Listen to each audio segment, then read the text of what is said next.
Oswaldo Duarte Filho, que nós chamamos carinhosamente de Baba.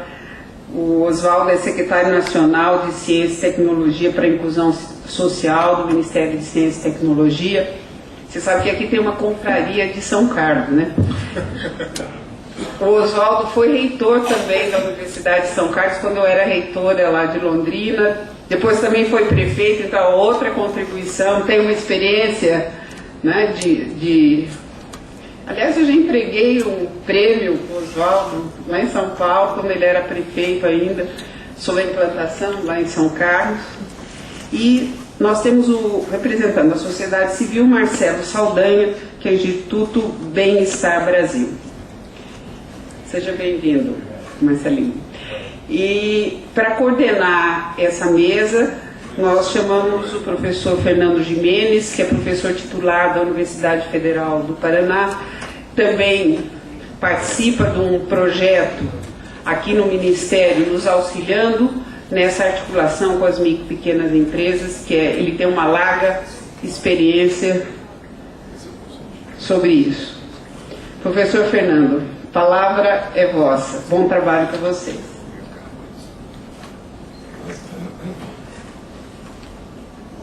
Boa tarde a todos, é um prazer estar aqui com vocês. Eu quero só fazer uma breve introdução.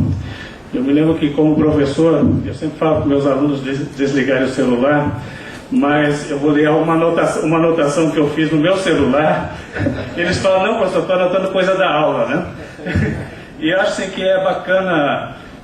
O tema da sessão da agora da tarde é desenvolvimento local de base tecnológica, e na manhã foi muito interessante a discussão sobre gestão e compartilhamento de infraestrutura. Eu só queria lembrar assim, as palavras do Eduardo Neger, da Abranet, porque acho que serve um pouco assim de lembrança para a gente, porque ele, representando os provedores de serviços multimídia, ele falou algumas coisas que têm a ver com a nossa discussão. Só queria lembrar então que eu anotei aqui no meu celular, né? Que ele falou assim: os provedores de acesso estão preocupados também com a sustentabilidade de seus negócios, né? E, no meu entender, e acho que de boa parte dos que estão aqui presentes, né, as cidades digitais são oportunidades para os provedores de acesso atuarem no desenvolvimento local, né? Porque ele falou assim: olha, como é que estamos preocupados?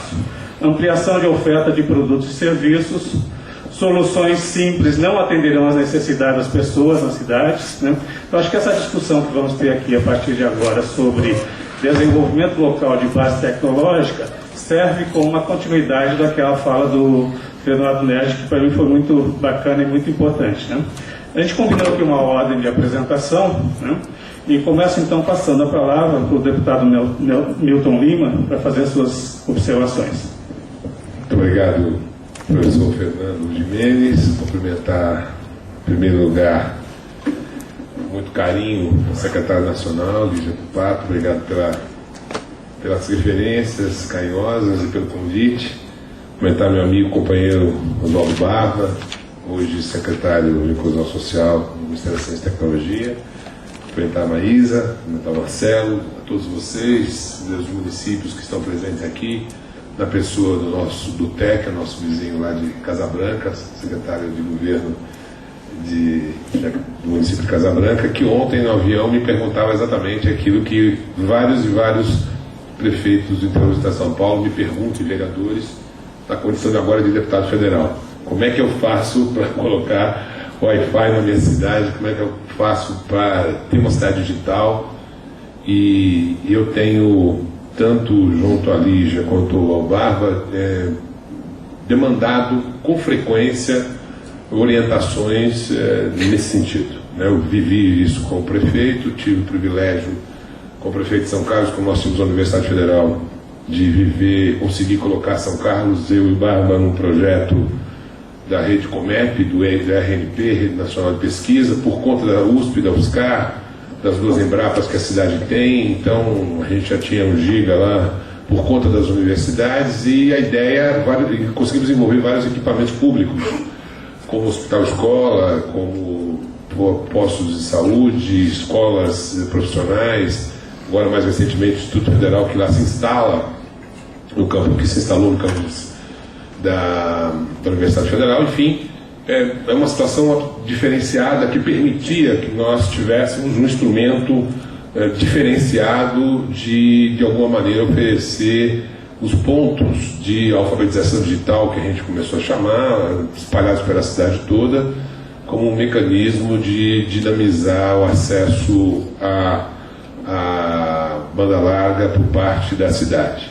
Mas essa realidade vale para as capitais, aliás, não vale nem para todas. Eu sei que o prefeito Fernando Haddad está introduzindo a banda larga gratuita, o acesso em pontos da cidade, com orçamento próprio. Eu não sei se tem, aparentemente não tem recurso, não é recurso do Ministério, nem do Governo do Estado, mas é um orçamento municipal para, de alguma maneira, ampliar o serviço de banda larga gratuita para segmentos da sociedade, ampliando aquilo que todos nós queremos, que é a democratização do acesso à internet. Que, aliás, tem uma PEC que está rolando no Congresso relativa a isso. É um tema que o mundo discute, se direito à internet é um direito universal. Nesse momento está acontecendo uma audiência pública no Congresso, uma PEC do deputado Bala Rocha. Eu sou relator da subcomissão de banda larga da Comissão de Ciência e Tecnologia. Estou terminando exatamente uma reunião de trabalho hoje à noite com o próprio Ministério das Comunicações, com o secretário executivo.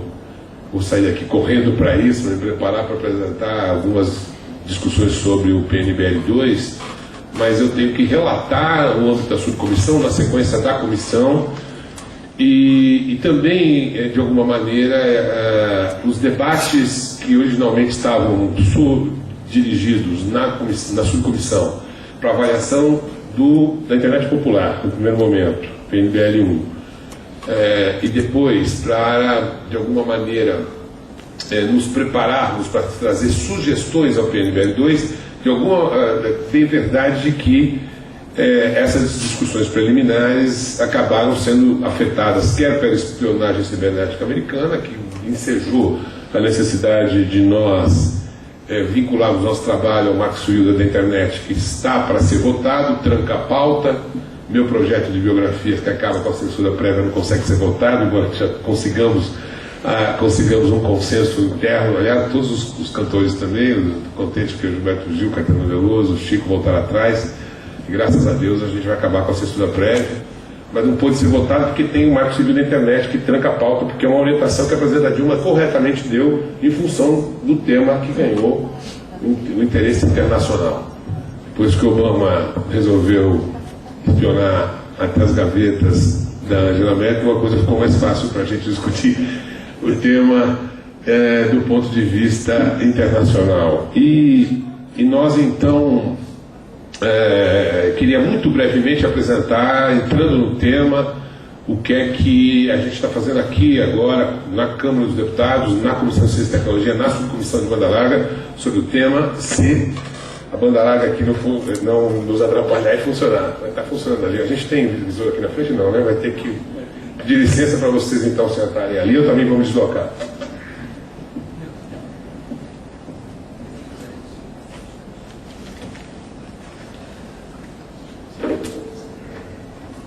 O que está passando lá? Tem um controlezinho aqui.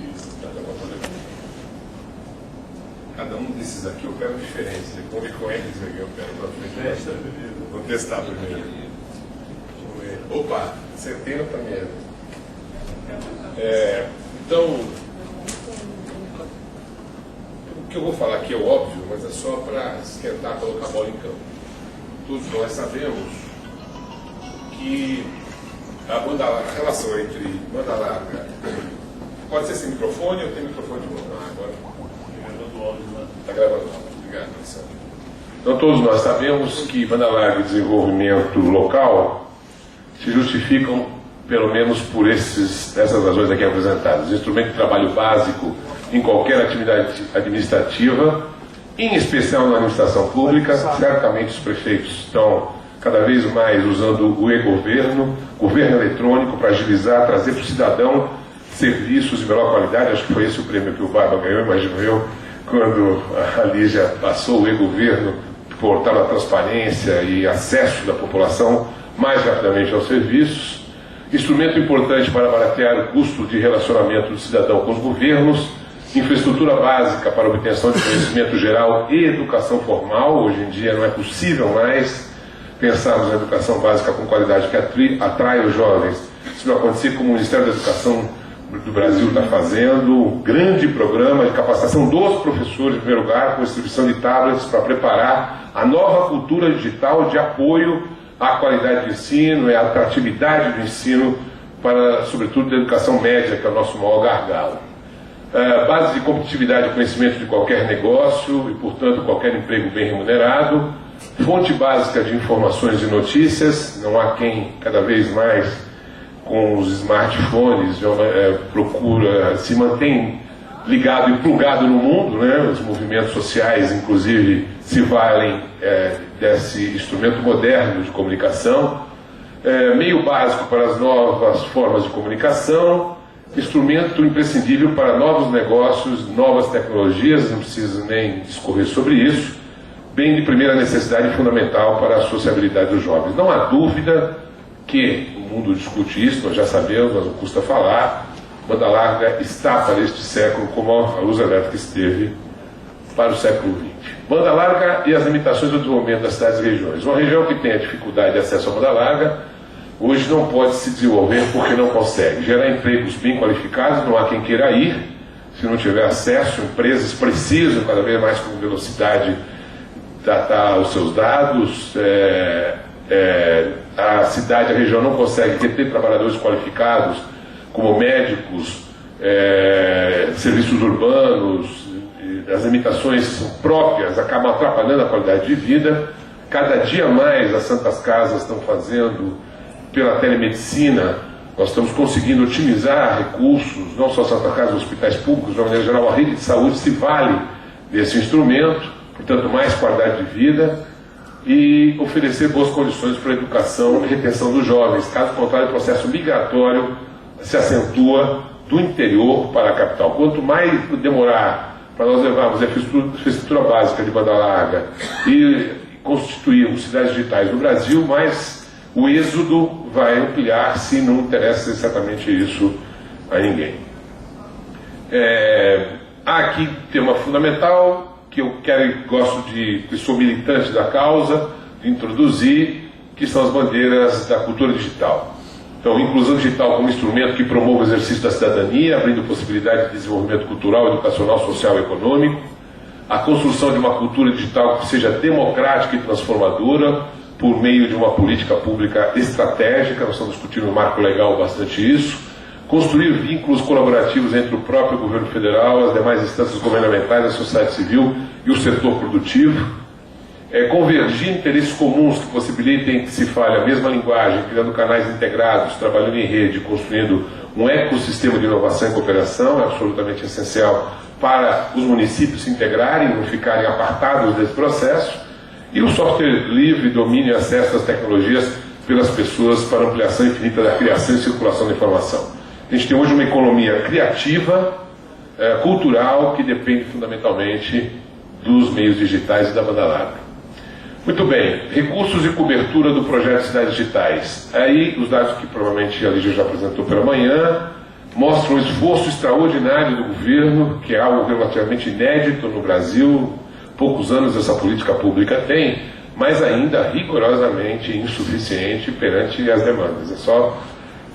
Eu sou testemunha disso pelas demandas que me são apresentadas. Mesmo assim, é digno de nós manifestarmos o fato que o governo federal apoiou 80 municípios em 2012, se esses números não estiverem errados. Tá certo? Em 2013, as cidades digitais foi incluído no programa de aceleração do crescimento do PAC. Isso foi, sem dúvida nenhuma, um grande salto. Vocês estão de parabéns, tanto o ministro como você, Lígia, porque colocar no PAC significa acelerar, inclusive, como o próprio PAC diz, a compreensão da importância dessa política pública, o que já elevou significativamente os recursos. E no meu entendimento, a universalização da internet depende da alocação de recursos públicos para a infraestrutura, especialmente nas regiões menos desenvolvidas. Tenho falado isso no dia a dia, compartilhado com os meus colegas, e precisa de muito recurso. E aí, nós inventamos a ideia que vai estar sendo votada, ainda está preliminarmente no meu relatório, de que o FUST, que foi instituído em 2000, precisamente para oferecer uma fonte perene, é o Fundo de Universalização do Serviço Telefônico, e era fixo.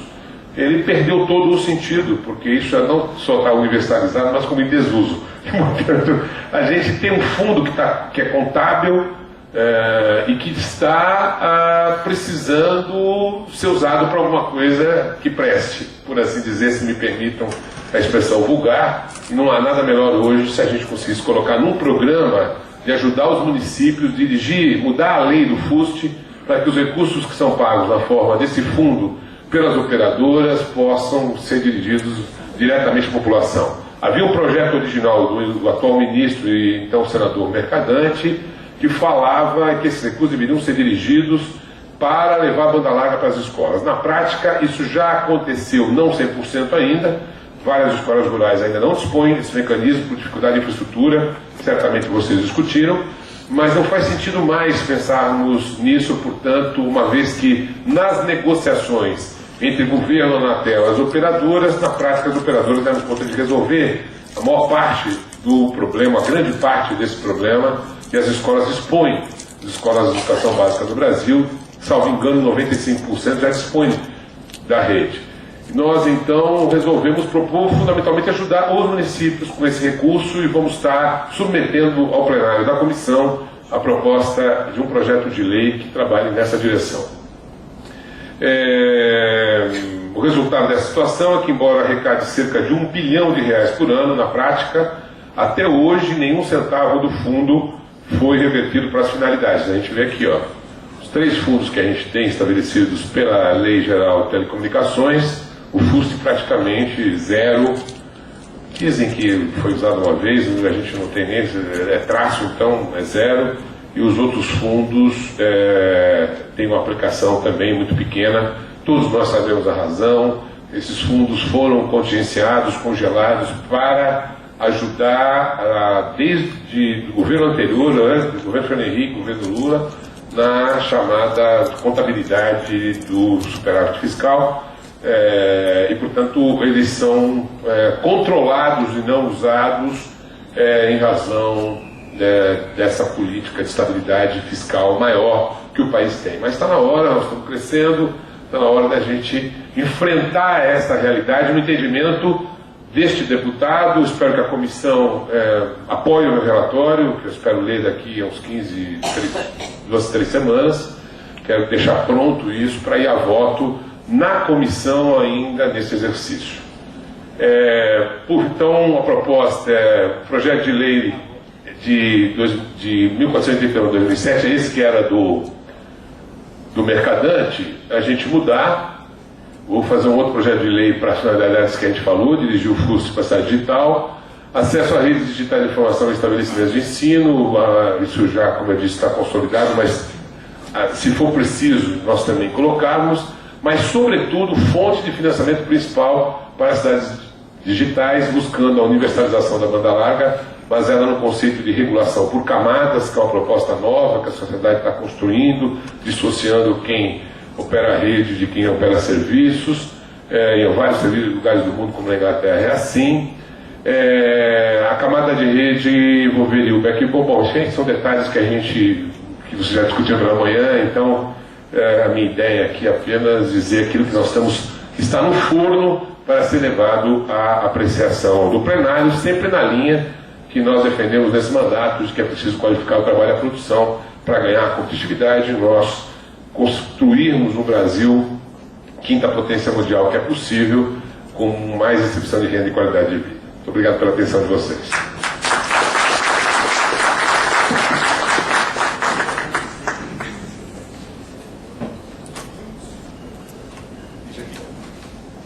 O que eu faço aqui para poder me despedir e sair correndo? No debate. Posso me despedir agora, Fernando? Peço muito desculpa, mas quarta-feira à tarde, na verdade, é o pior dia para um parlamentar, porque nós temos reunião todo o tempo de várias comissões. Eu preciso estar lá presente em algumas delas, particularmente uma que é muito importante para todos nós, aí não para os municípios, também para os municípios que têm tecnologia, mas para todos nós, acadêmicos, institutos de pesquisa, que é o novo Código de Ciência, Tecnologia e Inovação. Nós vamos colocar uma PEC que vai introduzir a palavra inovação na Constituição Brasileira de 88, que faz 25 anos, e há 25 anos atrás a nossa Constituição Cidadã não tratava desse tema. Isso vai abrir a possibilidade para um conjunto de alterações importantes que vão ajudar a acelerar o processo de desenvolvimento da inovação tecnológica no Brasil, regime de compra diferenciado, um conjunto de ações que a gente está discutindo lá, e eu preciso voltar para o trabalho, peço desculpas a vocês. Se tiver alguma pergunta, todos os dados eletrônicos, de endereço eletrônico estão à disposição, e a gente pode, sobretudo aí ao pessoal da comunidade, dos municípios que vieram, eventualmente responder. Os meus respeitos, peço licença. Obrigado. Nós agradecemos ao deputado, prazer tê-lo aqui.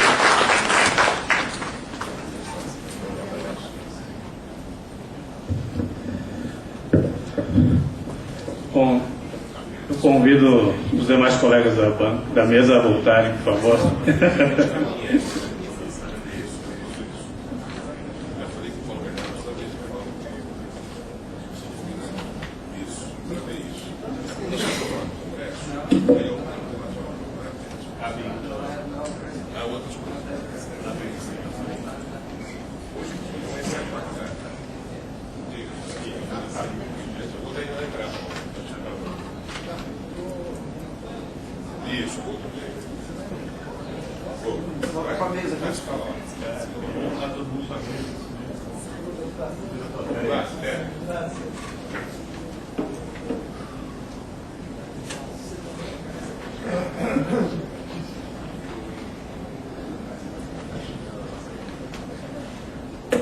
Ok, então, dando continuidade, acho que tivemos informações importantes do deputado, né?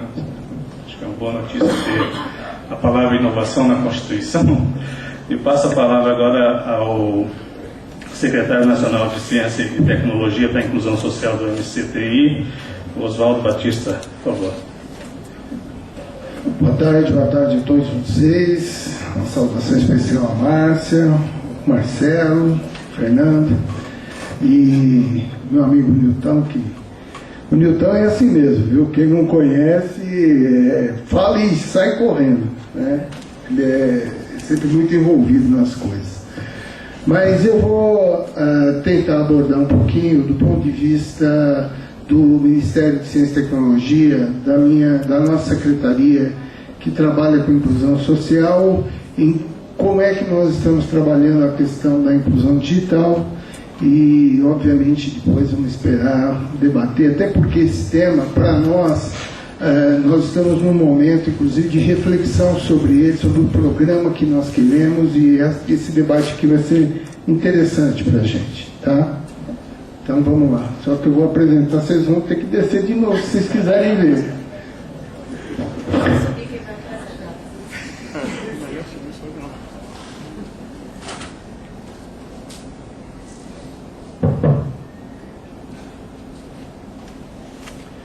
Bom, a Secretaria de Ciência e Tecnologia para a Inclusão Social foi uma grande inovação introduzida no Ministério de Ciência e Tecnologia pelo ex-presidente Lula, porque introduziu na discussão da ciência, tecnologia e da inovação a questão da inclusão, que até 10, 15 anos atrás não se falava muito nisso, né? Nós que atuamos na academia sabemos como é que era isso. A ciência, ela tem um papel, por si ela já é importante, mas não se pensava em levar isso para as populações, principalmente aquelas que mais precisavam do suporte da ciência e da tecnologia. E o Lula, então, criou essa secretaria, que hoje eu tenho a satisfação de estar dirigindo. Há pouco tempo, eu estou só desde maio, mas ela é uma secretaria que eu reputo como uma das mais importantes do Ministério. O Ministério ele tem 4 secretarias, sendo que uma delas é a de inclusão social. Como eu disse, essa foi a grande novidade na questão da ciência e tecnologia. A missão dessa secretaria é a de promover políticas públicas que viabilizem a inclusão social por meio das ações de disseminação de conhecimentos e transferência de tecnologias às populações em situação de pobreza e ou vulnerabilidade social. Então, papel, pegar o conhecimento que nós desenvolvemos nas nossas universidades, centros de pesquisas, levar isso em benefício das populações mais carentes do nosso país. As atribuições da Secretaria, elas estão relacionadas a apoiar as políticas de desenvolvimento do NCTI para a inclusão social, articular as políticas de inclusão social com as macropolíticas do governo, fomentar o desenvolvimento social nos estados e municípios, promover a disseminação científica e tecnológica por meio de agências de fomento e instituições superiores de ensino e pesquisa. Qual é o público que nós procuramos beneficiar nas nossas ações? Aí vocês vão encontrar aí, sobra pouco para o lado de fora, mas agricultores familiares, aposentados, indígenas, quilombolas, pescadores, extrativistas, estudantes, pessoas com deficiência, mobilidade reduzida, trabalhadores rurais e urbanos, grupos em risco de segurança alimentar e nutricional e populações em situação de vulnerabilidade socioeconômica. A nossa secretaria é uma secretaria enxuta, né? Tem basicamente 2 departamentos, um que cuida da divulgação e popularização da ciência e um outro que cuida das ações regionais para a inclusão social, que é onde nós aplicamos os nossos programas nos municípios. A nossa secretaria ela teve também um problema de nascimento, porque ela, embora seja extremamente importante, ela nasceu com pouco orçamento. E ela basicamente sobrevivia com emendas parlamentares. E isso é um problema, porque a emenda parlamentar ela é importante, mas ela dificulta que você faça uma política de governo. Porque a emenda, quem faz a política é o parlamentar que pôs. Então, isso dificultou bastante, mas a partir de 2012, nós temos feito um esforço muito grande para mudar esse perfil. Então vocês podem verificar aqui, ó, em 2012, somente 12% dos recursos aplicados, eles eram recursos da secretaria ou de parcerias. Em 2013 nós mudamos esse quadro, porque nós introduzimos muito as parcerias com outros ministérios nos nossos programas. E aí passamos a 36 mais 8, 44% dos recursos que nós estamos executando esse ano já são recursos de governo, diferentemente das emendas. As emendas continuam sendo bem-vindas, nós continuamos recebendo bastante emenda, isso é importante, mas nós temos hoje recursos para fazer as nossas políticas e, portanto, utilizamos as emendas para complementar as nossas políticas. É esse a nossa nova visão. Aqui, nossa secretaria está dentro da Estratégia Nacional de Ciência e Tecnologia e nós temos dois eixos que são os eixos que reproduzem, a estrutura reproduz esses 2 eixos. Um trabalha com a divulgação da ciência, inclusive a semana passada vocês devem ter visto que foi a Semana Nacional de Ciência e Tecnologia, um evento que nós envolvemos quase 1000 cidades no Brasil. Ela é de responsabilidade da nossa secretaria. Os museus de ciências, as feiras de ciências são todas associadas à nossa secretaria.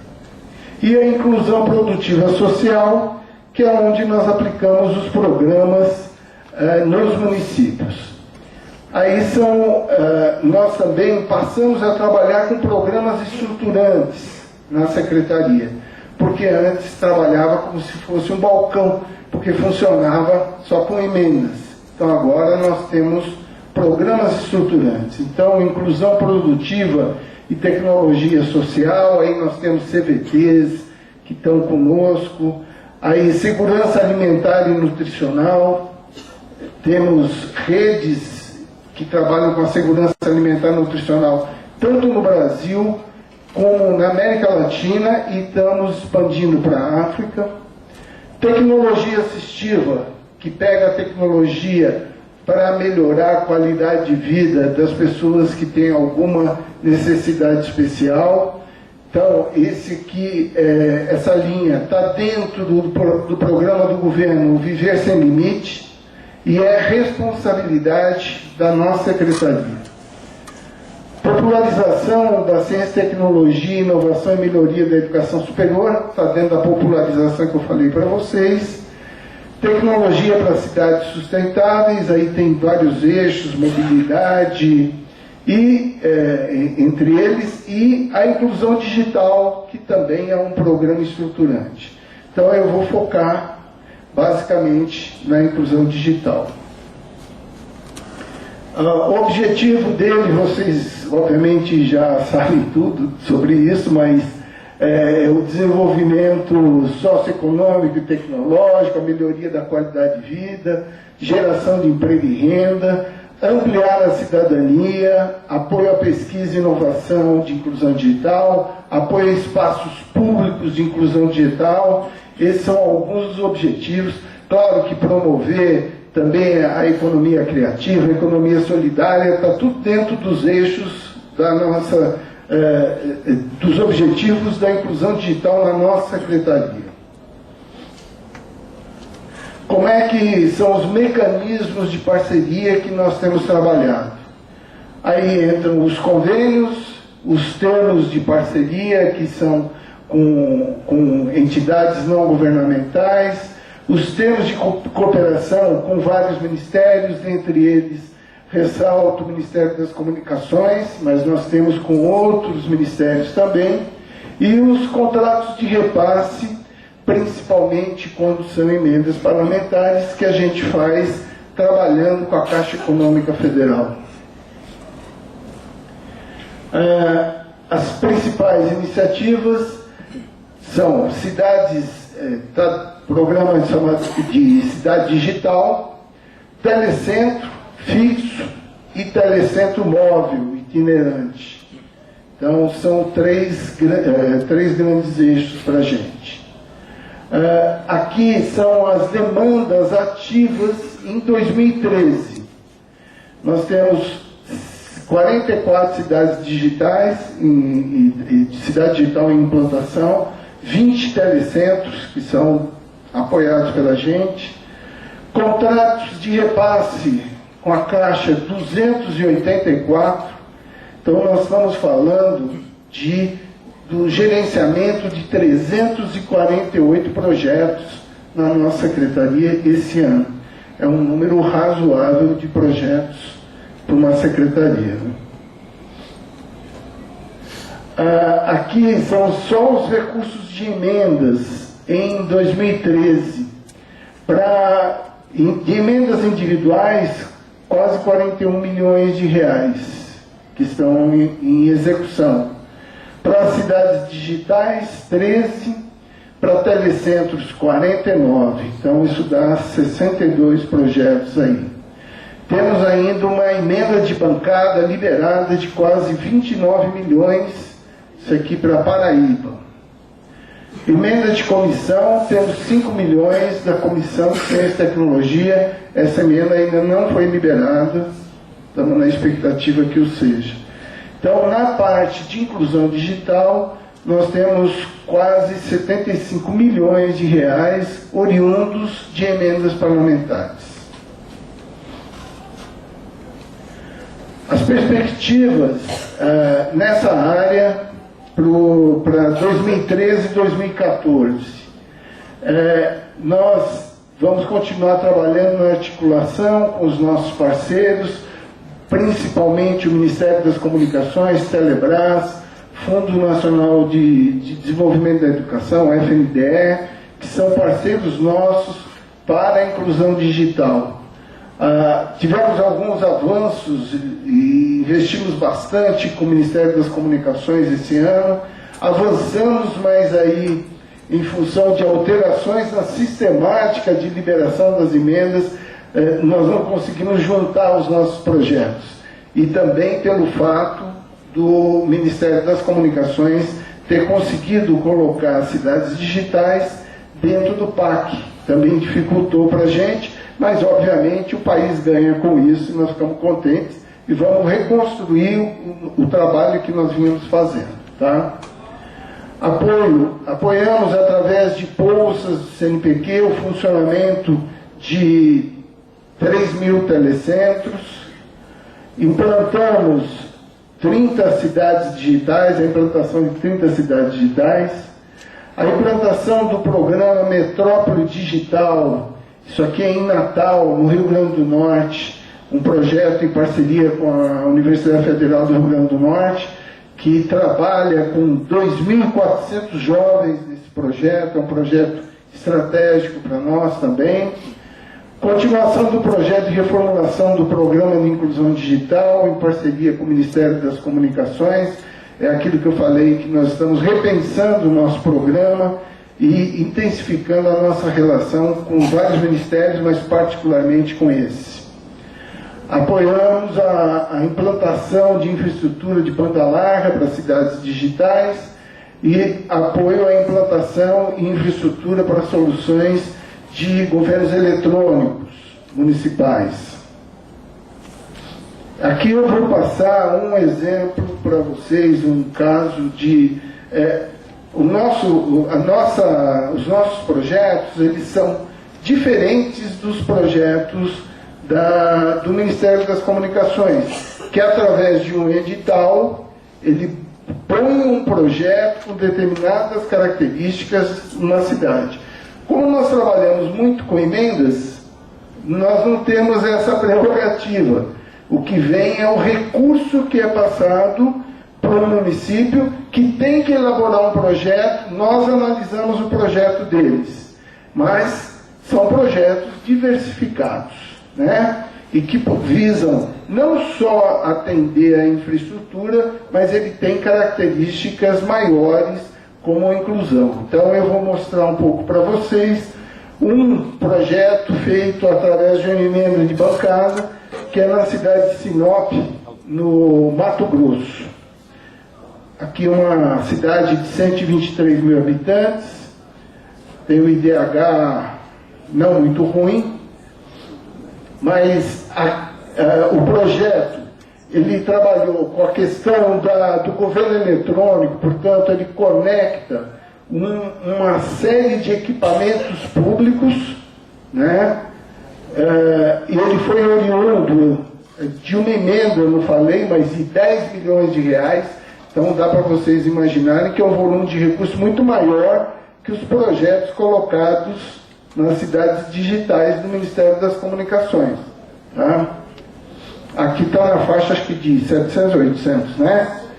E são cidades menores que 50 mil. Mas, se a gente fizer uma proporcionalidade, dá para perceber que aqui acaba tendo um volume de recurso muito maior, que a gente não tem nem muito controle sobre ele, né? Bom, mas esse projeto ele trabalhava, então, o governo eletrônico, trabalhava a questão da segurança, então aí implantação de central de vídeo monitoramento, implantação de câmeras, e aí tem câmeras para funcionamento à noite, câmeras fixas, então são 55 câmeras dentro do projeto para dar segurança, aí salas de monitoramento, trabalha com a questão da telefonia, VoIP, para inclusive interligar os equipamentos públicos e economizar. Então, características aí desse projeto específico, vai chegar em 270 e uma economia aí de 80 mil reais mensais com a utilização da telefonia VoIP. E a sustentabilidade desse projeto, ela está ligada especificamente às características da cidade. Eles optaram por prepararem os servidores e eles mesmos mantêm o projeto, que é a grande dificuldade que a gente tem na implantação das cidades digitais. Ou o município tem capacidade de absorver a manutenção dessas cidades, ou ele tem que fazer parceria com outros órgãos públicos, ou ele tem que fazer uma parceria público-privada para que o setor privado possa fazer a manutenção da cidade digital. Então, eu acho que esses são os pontos que a gente vai ter que acabar discutindo. Por fim, falar para vocês que nessa perspectiva nossa de alterar a forma de trabalhar com os recursos da nossa secretaria, nós acabamos batendo um recorde esse ano de editais. Só no momento nós temos 10 editais abertos. Nós conseguimos colocar na forma de edital 174 milhões de reais em projetos da secretaria, sendo que esse ano em particular nós não conseguimos recurso para colocar ainda um projeto na área de cidades, na parte de cidades digitais ou de inclusão digital. Isso aqui está programado para o ano que vem, um grande edital para essa área. Mas os outros editais são, em maior parte, em parceria. Nós conseguimos alocar em torno de 174 milhões de reais, e que para nós é um recorde, né, porque trabalhamos com dinheiro do governo e não com dinheiro das emendas. Isso aqui do governo, do orçamento, e obviamente ainda temos um volume enorme de emendas que vocês viram ali, que eu mostrei para vocês, só da área de inclusão digital. Mas nós temos CVTs, então está em torno de quase 300 milhões de reais em emendas que foram aprovadas no orçamento. Se vão ser liberadas todas, não sabemos, mas tem um volume grande já sendo liberado. Então, era essa pincelada que eu queria dar aqui para vocês, mas eu queria ressaltar que nós estamos justamente numa fase de discussão, porque nós queremos que os nossos programas sejam programas complementares. É essa discussão que eu tenho feito aqui com o Ministério. Nós não queremos fazer a mesma coisa que faz o Ministério das Comunicações. Nós queremos fazer algo complementar.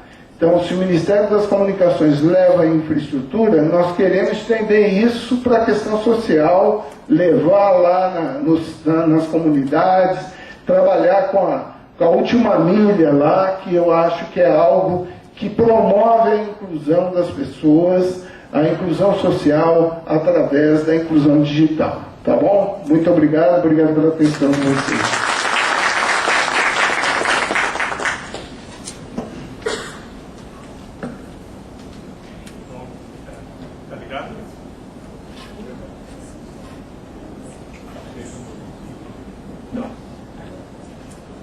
Está pedindo para esperar. Agora deu.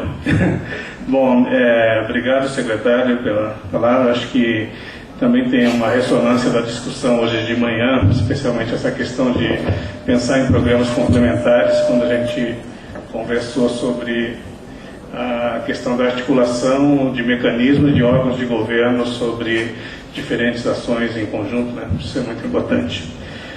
Como o homem é um animal que aprende, né?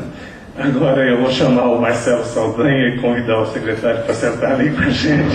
E não vou chamar todo mundo para cá, né? O homem é maravilhoso por causa disso, né? É um animal que aprende. Então, por favor, Marcelo Saldanha, do Instituto Bem-Estar Brasil, vai fazer a sua apresentação.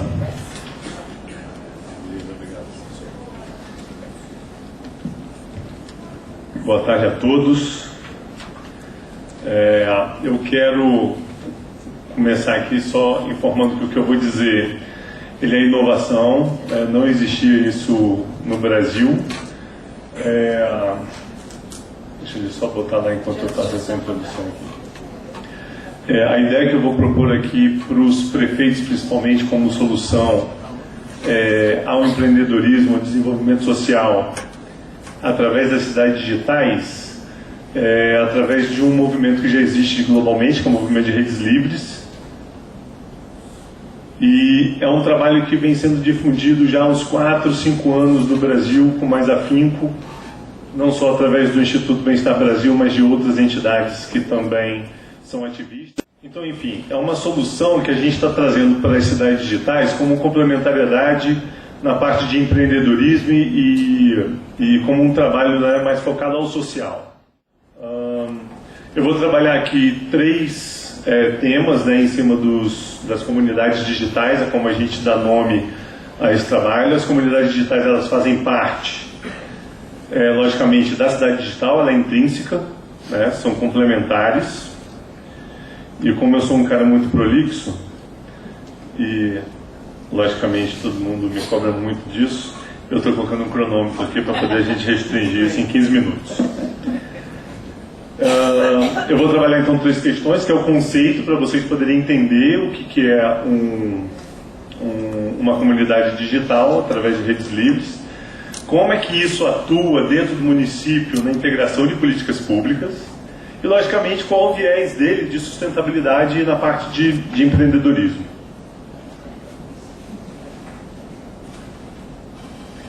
Ao longo dos quase 5 anos que a gente vem trabalhando com projetos de banda larga em comunidades, através de parceria com universidades, no caso aqui o nosso projeto ele situa-se em Campos Goytacazes, no Rio de Janeiro, no norte, né, do Rio de Janeiro.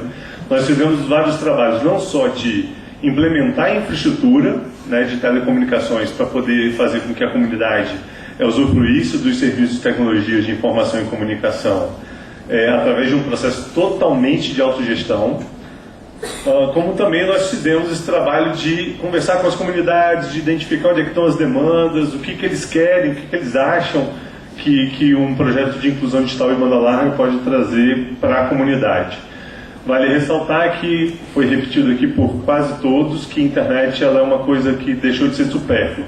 E isso a gente verifica muito fortemente nas comunidades, principalmente naquelas que estão totalmente excluídas do acesso à informação. O trabalho que a gente faz dentro dos provedores comunitários, que aí é uma ação que a gente faz dentro do conceito de comunidades digitais, primeiro esse processo de identificação de demanda em quais localidades, né, existe que seja disponibilizado para poder fazer um projeto de inclusão digital dentro da comunidade. Isso se faz através do processo associativista. O que aconteceu nos últimos anos? Houve uma discussão com a Anatel para poder permitir que entidades sem fins lucrativos pudessem prover sinal de internet. Isso no Brasil não era permitido. Ao longo desde 2010 até 2013, esse processo ficou rodando na Anatel para poder ser liberado. E a partir então da nova resolução, que é a resolução 617/2013, a gente conseguiu não só terminar com um processo com uma insegurança jurídica, né, que tinha das prefeituras poderem prover o sinal de internet, como também incluímos no rol entidades sem fins lucrativos poderem prover o sinal de internet. Com isso, então, a gente criou uma oportunidade única de criar um provedor de internet que não fosse com foco de mercado. E qual o grande problema que nós tínhamos em relação ao compartilhamento, né, de internet comunitária? Como é que isso pode se sustentar? Com a resolução isso foi resolvido, mas o processo para poder você tornar isso sustentável deveria, né, ter ali um processo de captação do recurso, porque não existe almoço grátis. Projetos sociais ele não é filantropia, então precisa ter um processo onde, através do processo associativista, né, você consiga captar o recurso de custo de manutenção desses provedores comunitários. Dentro do conceito de redes livres, vale a gente entender o seguinte: o que nós estamos discutindo hoje a nível global também? Governança da internet, como é que essa internet efetivamente ela pode ser livre, ela não tenha, né, nenhum tipo de tratamento para poder degradar o tráfego, ou seja, todos os temas que a gente está discutindo, inclusive agora no Marco Civil da Internet. O conceito do provedor comunitário ele já nasce com essa prerrogativa.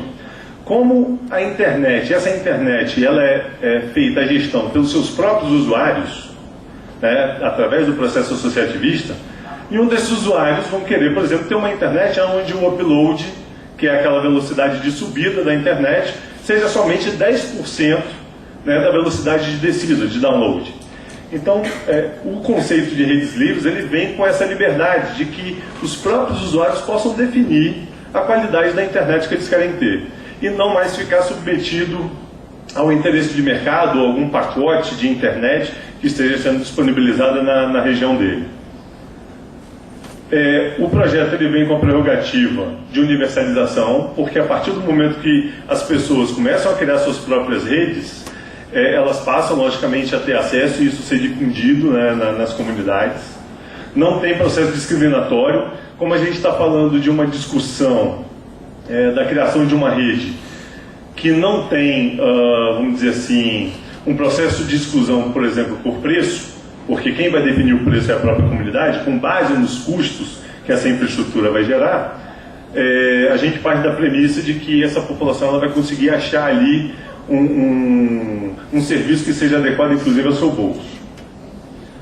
Eu pulei um pouquinho, mas a parte de regulamentação é importante. Eu estava esperando uma resposta do conselheiro da Anatel, Dr. Rodrigo Zerboni, sobre um ponto específico da regulamentação, que é o seguinte: um tempo atrás, 2 meses atrás, menos um pouco, saiu uma decisão do TRJ dizendo que compartilhar o Wi-Fi não era crime. E realmente, ele fez até um embasamento lá, dizendo que compartilhar o Wi-Fi não era crime, e a gente ainda complementou a decisão do juiz, que é com base numa regulamentação da Anatel, que é desde 2008, que é a resolução, né, 506/2008, que permite efetivamente que qualquer cidadão, seja logicamente aí pessoa física ou jurídica, ele possa abrir o sinal seu de internet respeitando algumas regras. E aí, mesmo com a conquista da resolução 617, a gente também vem trabalhando um processo de incentivo à criação de redes livres através do compartilhamento de sinal Wi-Fi, com base nessa resolução 506/2008. E aí vale a pena a gente ter o entendimento só do seguinte, até para poder tranquilizar, não só as entidades, né, ou os cidadãos que queiram criar, né, provedores comunitários, mas também tranquilizar os prefeitos, né, para evitar de estar fomentando uma iniciativa ou ajudando, né, a criar uma iniciativa que possa vir a ser interpretada como crime, né, porque vender sinal de internet sem ter licenciamento, né, sem pagar os seus devidos impostos é crime. Mas como a gente está falando de entidades sem fins lucrativos, né, e nós estamos falando de entidades que vêm com a prerrogativa de ter o uso, né, compartilhado de bens e serviços entre os seus associados, essa resolução ela abre para a gente a oportunidade também de que cidadãos comuns possam fazer o provimento de sinal de internet e compartilhar isso com um grupo, né? Não constitui crime. O desenvolvimento local sustentável. Mais uma vez aqui pegamos a fala até do deputado Milton Lima e de vários outros que antecederam. Acesso à internet hoje, já existem pesquisas que mostram que a cada 10% de população incluída, você tem um ganho no PIB de 1,3%. Né? Eu vou um pouco mais além. Existe uma pesquisa que mostra graficamente quanto é que é o PIB de serviços de telecomunicações e quanto é que é o PIB de serviços que são gerados através da banda larga. Esse ganho, né, entre os serviços de telecomunicações e o que a internet gera de valor, ele é muito maior. Então vale a pena também os municípios começarem a pensar no seguinte, não só os municípios, mas os estados, porque o ICMS impacta direto no estado, é como fomentar efetivamente infraestrutura de telecomunicações que possam universalizar o acesso, não só por ganho em cima do PIB direto, né, da União, do Estado, dos municípios, mas também para poder gerar inovação e novos modelos de negócio. E por fim, nós temos o PNBL, provedores comunitários, cidades digitais PNBL, todos eles estão amarrados, né, são intrínsecos. E no caso de comunidades digitais, provedores comunitários, eles vêm alinhados com todas as prerrogativas que vêm, inclusive, no decreto. A ideia é a gente universalizar o acesso à internet, é a gente poder gerar desenvolvimento local sustentável, é poder a gente trabalhar o conceito de acesso à informação como direito humano fundamental, né? E essas são as prerrogativas e os conceitos que a gente traz para comunidades digitais.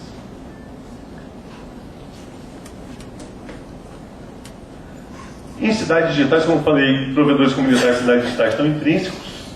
Eu quero aqui ressaltar uma fala que eu coloquei hoje de manhã, que é a gente incluir, aí é um conselho que eu dou aos prefeitos, da gente incluir a gestão participativa. Você vê que o governo do estado do Amazonas, né, implementou um conselho gestor entre prefeituras, mas a gente aconselha que isso seja mais plural, até porque essa tecnologia, né, essa infraestrutura, ela não só vem com viés de governança, né, de melhoria, na verdade, da gestão pública, ela é transversal a praticamente todos os outros setores. A questão da sustentabilidade, e foi muito bom ouvir, eu tenho uma conversa, com certeza vou ter uma conversa com o deputado Newton Lima, que ele está tratando da questão do uso do PUSH para poder garantir recursos obrigatórios para os municípios que tenham cidades digitais, logicamente seguindo uma prerrogativa de um programa desenhado pelo governo federal sobre o que seria a cidade digital. Então isso é importantíssimo a gente garantir isso, até porque essas redes elas não vão ser usadas só para serviços eletrônicos do governo municipal, o Estado e a União também vão utilizá-los, né? Então nada mais justo que haja essa outra fonte de recursos para manutenção. Vale reforçar aqui que uma vez que você trabalha o conceito de cidade digital com governança participativa, você também divide a responsabilidade sobre a gestão e o investimento e desenvolvimento dessa política. Então isso também é importante, não só das questões físicas e financeiras, de estrutura e financeiras, mas também políticas e legais. Hoje, até pelo Marco Civil, um prefeito que resolve promover o acesso à internet como atividade fim, e ela não simplesmente fomenta essa atividade, induz essa atividade, ela passa a ser responsável legal também. Ou seja, se ocorrer qualquer problema em cima dessa rede, né, a prefeitura que responde legalmente. Então é muito importante também pensar nisso para não arranjar dor de cabeça. E aí vem uma discussão que a gente vem fazendo também com o Minicom, que é o conceito dos pontos de acesso público. Que no caso aí se caracteriza muito nas cidades com as pracinhas digitais, né? Dentro do conceito de provedores comunitários, se a gente faz essa infraestrutura, né, ser gerenciada pela própria comunidade através dos serviços, né, inclusive técnicos que estarão em volta dos provedores comunitários, você praticamente engloba também os pontos de acesso público e você também tira a responsabilidade de manutenção e, logicamente, as responsabilidades legais e políticas, né, sobre aquele projeto. Então isso facilita por demais a vida do prefeito, que quiser apoiar e incentivar esse tipo de ação para poder distribuir sinal de internet também em pontos públicos.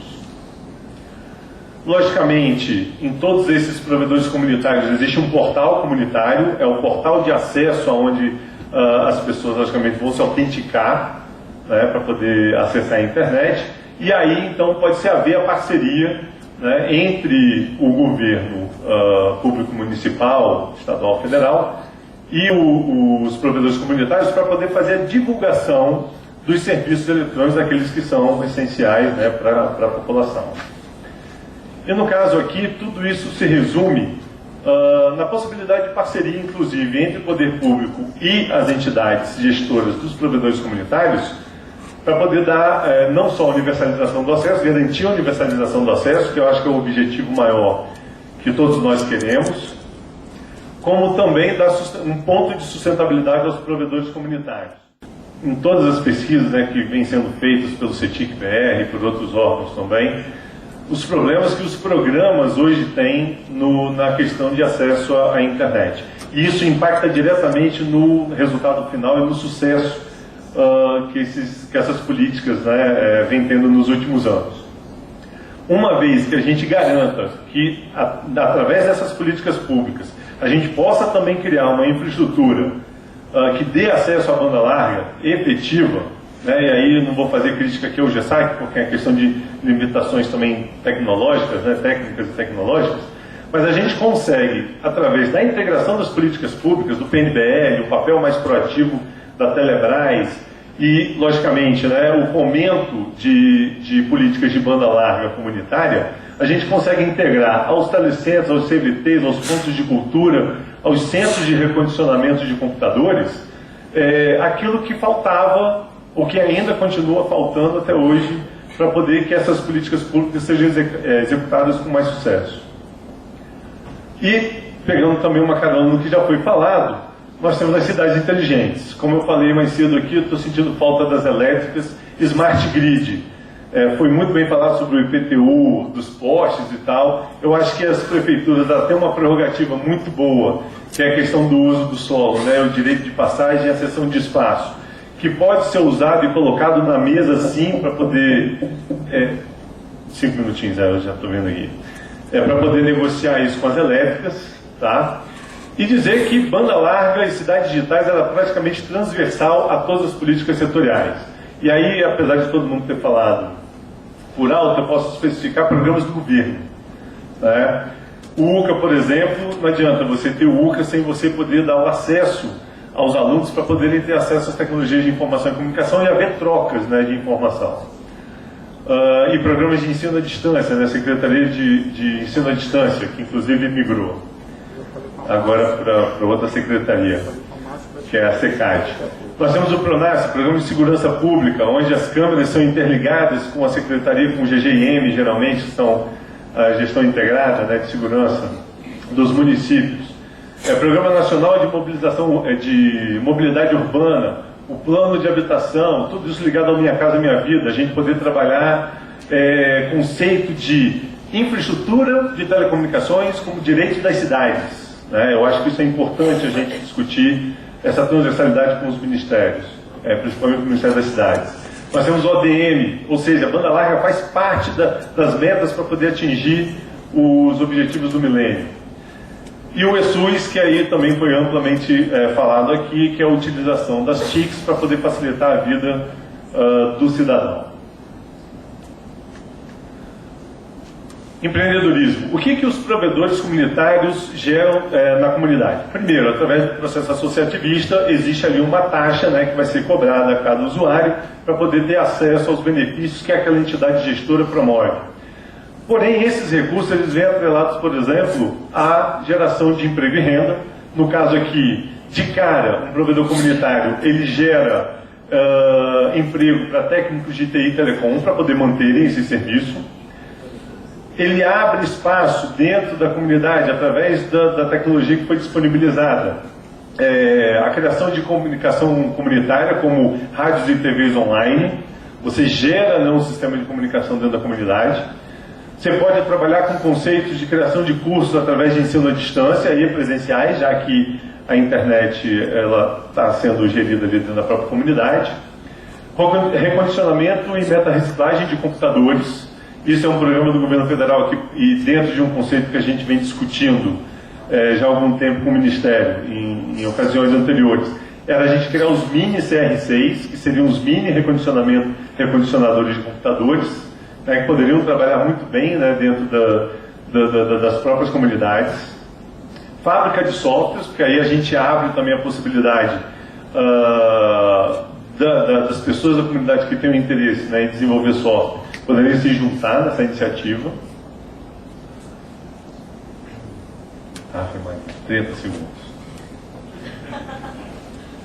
Produção de conteúdos audiovisuais, que inclusive o Sebrae, algumas ideias aqui eu peguei do Sebrae, né? O Sebrae ele tem inclusive um programa para desenvolvimento, né, de novos negócios, né, através de conteúdos, produção de conteúdos audiovisuais, e-commerce, blogagem, né, as pessoas poderem utilizar a blogagem como meio de renda também, de canal de comunicação, cultura digital e modelo setor 2.5, né, que é um conceito que não vai dar tempo de ler aqui, tudo bem, mas que também é um programa do Sebrae que tem tudo a ver com projetos comunitários, com desenvolvimento comunitário, inclusive atingindo uma classe, né, de social que tem um poder aquisitivo menor. Então, ou seja, você tem geração de renda, de emprego, ainda assim dentro de comunidades, né, em situação de vulnerabilidade ou de pobreza. O resumo, né, a gente achar um ponto de sustentabilidade não só para cidades digitais, mas para programas de inclusão digital e banda larga.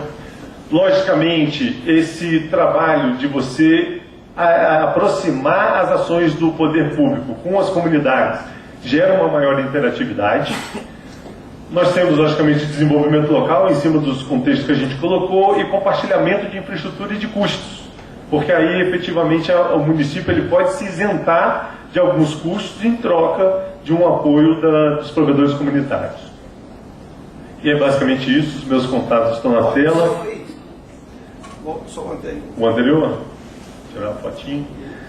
Estou 1 minuto atrasado, mil perdões. Foi? Ok. E aqui estão os contatos, qualquer coisa que precisar estamos à disposição. Obrigado aí, gente.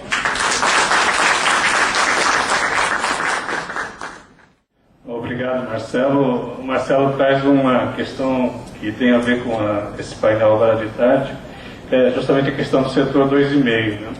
Na minha função lá na universidade, fui envolvido com a educação para o empreendedorismo e a gente está agora também se voltando para essa educação para o setor 2,5, que é uma tentativa, né, de estimular os jovens universitários a pensarem na possibilidade de empreender com uma orientação social. Acho que é muito importante para o desenvolvimento local, especialmente de base tecnológica, pensando na inclusão social. Eu esqueci de falar no início, o secretário especial de Ciência e Tecnologia da cidade do Rio de Janeiro, Franklin Coelho, pediu desculpas, mas não conseguiu estar presente, né? Gostaria de ter vindo, mas não foi possível.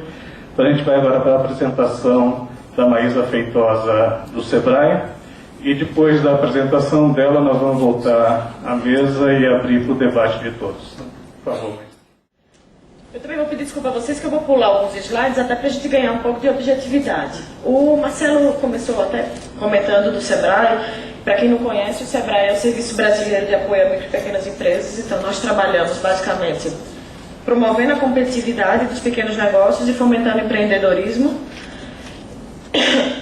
Nós não somos uma instituição de ciência e tecnologia, então nós trabalhamos com o nosso público basicamente trabalhando modelo de negócio. Nós ajudamos os nossos clientes a estruturarem seus negócios, mas nós reconhecemos que tecnologia é indispensável para a competitividade de qualquer negócio. Aliás, para a competitividade hoje de negócio, de qualquer entidade, de qualquer instituição, inclusive dos territórios. Nós trabalhamos tecnologia do ponto de vista de acesso, quer dizer, nós garantimos, viabilizamos acesso a pequenos negócios, para que eles possam exatamente ter acesso à tecnologia que precisam para deslanchar ou para garantir a sustentabilidade dos seus negócios. E nessa perspectiva, o nosso principal programa é o Sebrae Tech. Mas eu queria lembrar um pouco que nós trabalhamos a questão da tecnologia porque nós compreendemos o seguinte: o desenvolvimento local, quando ele é feito com base tecnológica, ele ganha sim uma aceleração do crescimento econômico. Quer dizer, o território tem o seu crescimento econômico, até o Marcelo trouxe um número, né, que tangibiliza isso, que de fato a tecnologia acelera o crescimento. E uma variável que é a aceleração do desenvolvimento humano. Esse nem sempre vem acompanhado, depende naturalmente de uma série de fatores que precisam andar juntos. Como o Marcelo bem colocou, a sociedade precisa estar envolvida, o público-privado precisam estar em parceria e a pesquisa, ciência e tecnologia precisam estar presentes no território. Quer dizer, a gente precisa de toda uma ambiência que permita que o crescimento econômico seja absorvido pelo território de uma forma mais aproveitada por todos, vamos dizer assim, mais democrática, né? E nós trabalhamos com isso diretamente. Por quê? Porque nós cuidamos dos pequenos. Os pequenos são 99% da economia. A gente está falando sim da base da economia, quer dizer, se a gente ainda hoje, o nosso cliente ele não tem uma participação tão significativa no PIB, ainda representamos 25% do PIB, mas em números, os pequenos negócios representam 99%. Então, por exemplo, quando a gente fala de cidades digitais, em que nós temos municípios de até 50 mil habitantes, nós estamos falando basicamente de pequenos negócios. E nessa lógica, naturalmente, assim como essas cidades que são mais de difícil acesso para tudo, esses negócios também saem prejudicados. Então, naturalmente, quando o Ministério cria um programa que leva tecnologia, que leva acesso à internet, que para a gente é como se estivesse levando também competitividade para o nosso cliente. Então, naturalmente, é uma iniciativa que nós queremos apoiar e promover. Mas, pensando de forma mais objetiva, essa é a missão do SEBRAE, né? Então, assim, nós apoiamos, aqui vocês podem ver com muita clareza que nós apoiamos pequenos negócios pensando no nosso país. Então, o que nós queremos é sim fortalecer a economia nacional. E aqui, falando agora do nosso programa mais especificamente, nós temos um programa que se chama SEBRAE Tech. A missão dele é exatamente garantir acesso ao serviço tecnológico como pressuposto de sucesso para um negócio. Então, o que nós fazemos é garantir que qualquer pequeno negócio tenha acesso à prestação de serviço tecnológico.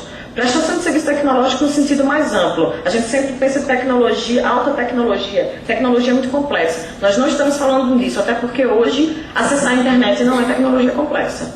Talvez ainda exista uma infraestrutura que seja complexa, mas ter acesso hoje é uma coisa que é considerada básica para todo mundo, né? Todo cidadão. Isso não é uma questão só de cidadania, é uma questão de economia também.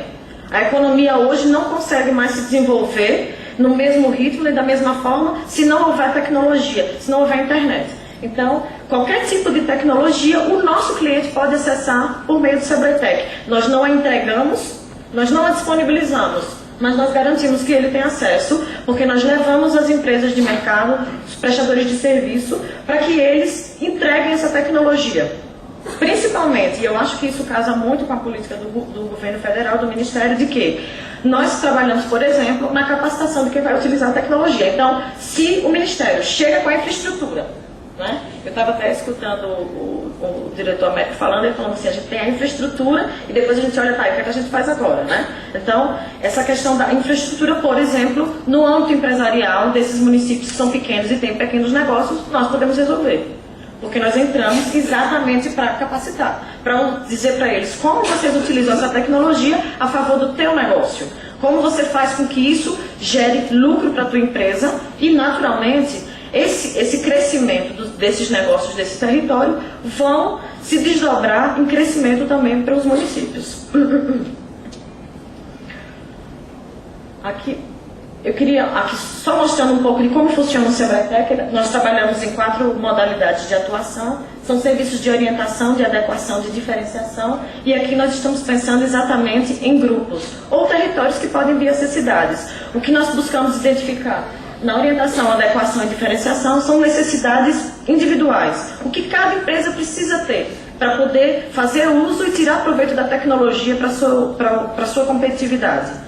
Na questão da aglomeração produtiva, nós buscamos, é uma linha que na verdade vai ter início em 2014, nós estamos também numa fase de estudo e discussão, porque estamos identificando a melhor política para implementarmos essa modalidade, mas o que ela, acima de tudo, busca fazer é identificar necessidades de grupos. Então, por exemplo, o que o Ministério identificou foi que esses municípios têm uma necessidade coletiva de ter a inclusão digital.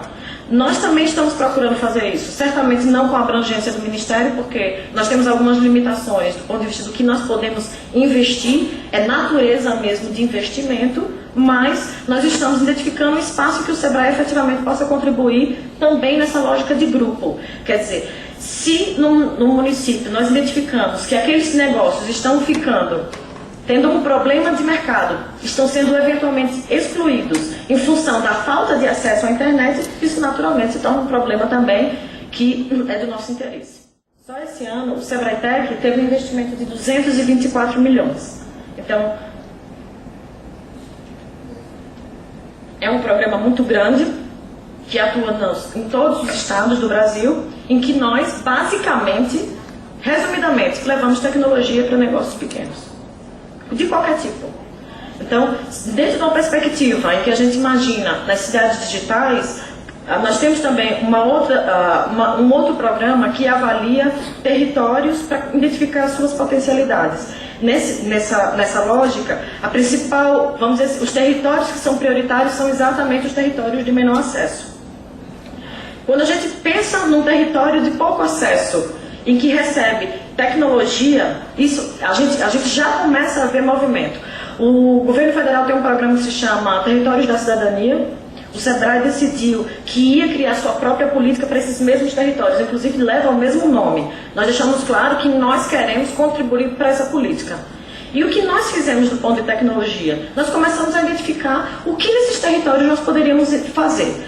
Que tipo de vocação nós poderíamos identificar? Esse trabalho que você fez, Marcelo, você identificou uma lista de vocações, quer dizer, de atividades econômicas que podem existir em função desse estímulo que o Ministério está dando para essas cidades. Por quê? Porque o Ministério está agora, nesse momento, dentro de um contexto de municípios que estão sendo selecionados ainda, num meio, provavelmente, em que outros não têm, eles agora estão ganhando uma vocação. Né? E nós queremos exatamente, nesse trabalho, identificar vocações e levar tecnologia que promova essa vocação. O SEBRAE tem a vantagem de ter uma capilaridade muito grande. Eu não sei, eu vi que algumas pessoas são de municípios do Ceará, por exemplo, devem conhecer bastante o trabalho do SEBRAE lá, porque, principalmente nos estados da região Nordeste e Norte, nós fazemos muita diferença. Garantir acesso, por exemplo, a qualquer tipo de serviço na região amazônica, gente, em alguns lugares é quase impossível. Nós conseguimos chegar. E tentamos levar tecnologia. A gente tem essa vantagem de ter uma capilaridade muito grande e de estarmos presentes em qualquer município, inclusive nesses menorzinhos, de até 50 mil habitantes. A nossa lógica de promoção do SEBRAE-TEC, e por isso esse volume de investimento é todo a partir de subsídios. Nós custeamos 80% do custo do serviço. Como nós não prestamos, naturalmente, o que nós estamos fazendo é apoiando, pagando uma instituição de tecnologia para prestar o serviço. E nós pagamos 80% da conta. Hoje nós estamos criando, nesse momento, um cadastro nacional, onde nós vamos ter um banco único de entidades que prestam serviço tecnológico de qualquer natureza, que vão estar prestando serviço simplesmente pelo chamado do SEBRAE, sabendo que tem garantido 80% do seu serviço. Ou seja, nós agora estamos começando a ser procurados. A gente estava primeiro no processo de procurar prestadores de serviço e agora estamos sendo procurados. E o que isso significa? Isso significa dizer o seguinte, que nós podemos apoiar tanto o processo coletivo de identificar o que se precisa do ponto de vista de grupo, como o SEBRAE contribui como entidade do Sistema S, né, nesse viés empresarial, para que a política de inclusão digital nas cidades digitais seja realmente uma política de sucesso, que ela consiga obter os frutos. Mas, além disso, nós vamos implementar o que é necessário em cada negócio para que ele também se beneficie disso. E aí a gente tenha, de fato, um desenvolvimento das cidades. Né? Em vez de falar, a gente não fala mais em desenvolvimento sustentável, porque se não é sustentável, não é desenvolvimento. Eu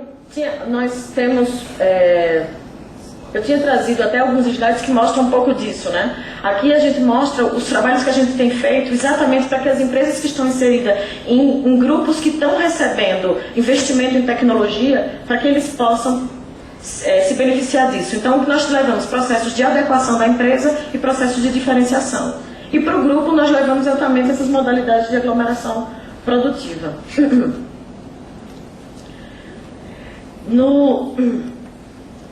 Uma coisa que a gente observa, temos observado, além da importância da tecnologia de um modo geral para a cidadania, e eu acho que para o crescimento, é a gente perceber que a tecnologia ela dá um dinamismo real para o território.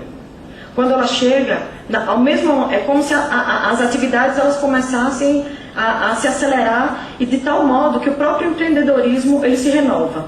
O tipo de negócio também começa a mudar. As ideias surgem com mais facilidade e existe de fato um ambiente que favorece o surgimento dessas novas ideias e o sucesso delas. Então, quando a gente está falando de cidades digitais, não estamos só falando naturalmente de ter a facilidade do cidadão de conversar, de acessar os serviços de governo, que isso é muito importante. Por exemplo, o nosso cliente, muitas vezes, ele se ressente da dificuldade de conseguir um documento na prefeitura.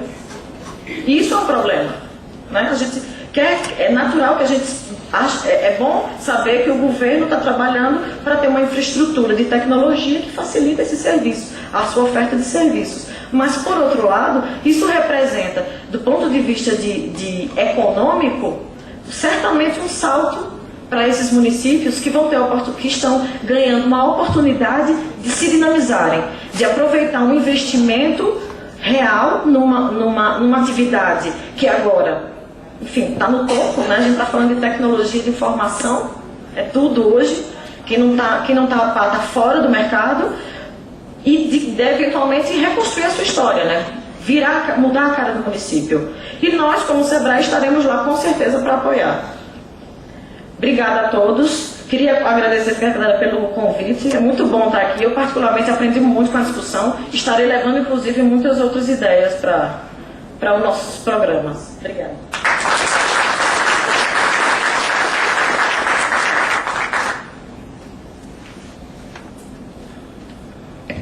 Bom, para darmos início então ao debate, eu gostaria de convidar os integrantes da mesa, né? E só fazer um breve comentário.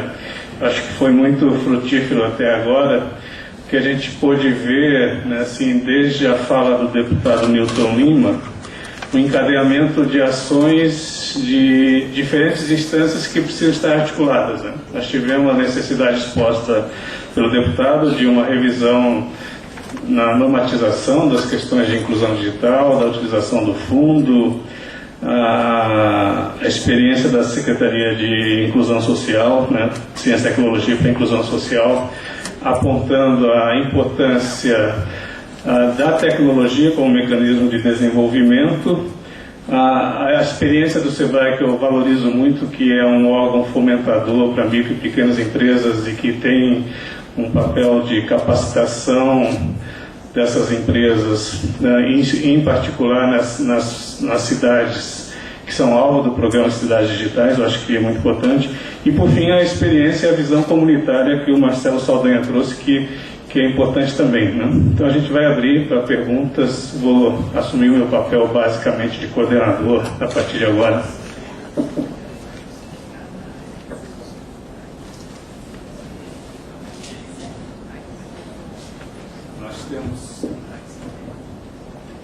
Nós temos o microfone à disposição, né? Também os colegas da banca, se quiserem fazer algum comentário, Às vezes a gente pode fazer algumas provocações, né? Por favor. Que aí ajuda. Marcelo, você já usou mais de um minuto, mas a gente deixa você falar de novo. Vou me abster aqui só um pouquinho. Por exemplo, uma das coisas que a gente sempre é indagado é qual o custo, né, para poder se implementar, por exemplo, um provedor comunitário. E aí, no ponto de vista de investimento, seja ele vindo recurso de outras fontes, né, ou da própria prefeitura, para poder começar a startar um processo de cidades digitais, independente de você ter sido contemplado com algum edital, é que hoje você tem tecnologia com preço bem acessível. Você hoje, com R$1.000, por exemplo, você consegue montar uma estaçãozinha. Não vou ficar aqui fazendo marketing dos fabricantes, mas já existe tecnologia hoje. Com R$1.000 você monta uma infraestrutura para poder, por exemplo, garantir que até 40 pessoas conectadas simultaneamente consigam ter acesso a 1 mega de internet. E aí não é mais aquele 1 mega, 10% de upload e 30% de velocidade média, né, ou mínima, de acesso à internet. Eu estou falando de garantia de que aquele cidadão vai ter acesso de 1 mega de upload e download. Pelo menos com 90% de qualidade, com base assim, em um cenário, né, logicamente, que não tem nenhuma interferência ou nada que prejudique o sinal. Então eu fico imaginando o que não seria a ação, e aí casando com a fala da Maísa, de você começar a fomentar acesso à internet comunitária, que o custo hoje, a gente fez um cálculo em cima desses valores de infraestrutura, de link, com base no preço do link da Telebrás, R$230, e mais um custo de manutenção para você poder ter um técnico comunitário. O custo de uma internet dessa por mês não passa de R$20, 1 mega, garantido. Lembrando, o PNBL está R$35 dentro das regras de 10% de upload e 30% de velocidade mínima, né? Então eu queria fazer essa provocação também para os prefeitos começarem a se atentar para isso. Fomentar acesso à internet através de um processo que é extremamente barato de infraestrutura, investir em parcerias, RNP, o próprio Ministério das Comunicações também já tem iniciativa, MTE, Ministério da Ciência e Tecnologia, de capacitar as comunidades para poder fazer a manutenção básica dessa infraestrutura, que é extremamente simples. Eu hei de afirmar aqui para a Maísa que para poder você fazer a gestão de uma infraestrutura de um provedor comunitário é realmente simples. Nós fizemos um videozinho de 30 minutos que explica isso bem rapidamente, né, como é que você faz a montagem, né, de um provedor comunitário. A manutenção é basicamente um reflexo desse material que a gente disponibilizou. E essa é a questão que eu quero deixar para vocês pensarem em fomentar o acesso à internet de forma universal, para poder garantir não só o desenvolvimento de novos modelos de negócio, como ao mesmo tempo dar um estímulo natural à melhoria e à qualidade dos serviços de telecomunicações que são fomentados hoje através do mercado. Obrigado, Marcelo. Acho que temos algo. Por favor, se pudesse identificar. Meu nome é Marcos. Boa tarde. Eu vou só fazer uma provocação também, que me parece que no processo de implementação das cidades digitais tem um encontro de modernidade e tradicionalidades. Então, acho que no processo de implementação do programa, pós resolver os problemas estruturantes, tem uma interface importante que talvez a gente tenha que pensar sobre os valores tradicionais dos lugares dos quais os programas serão implantados. Se não pensarmos nesse encontro saudável de modernidade e tradicionalidade, o nosso repertório não vai fazer o menor sentido. Então, se não nos atentarmos, e aí a CECIS acaba que, pelo fórum, pela tecnologia social, pelo tema da tecnologia social que a CECIS aborda, no sentido de estabelecer um diálogo entre ciência, tecnologia e saberes locais, pode nos ajudar muito. E a CECIS estimulou muito o Fórum Brasileiro de Tecnologia Social, e dentro desse espaço existem muitas tecnologias de diálogo, para que a gente possa não sufocar as tradicionalidades e, ao mesmo tempo, estarmos fadados ao fracasso dos nossos programas saídos de Brasília. Né? Então, é um grande desafio, mas que a gente consiga um pouco reformular os nossos repertórios para que a gente consiga aderência, de fato, das bases comunitárias àquilo que nós estamos propondo.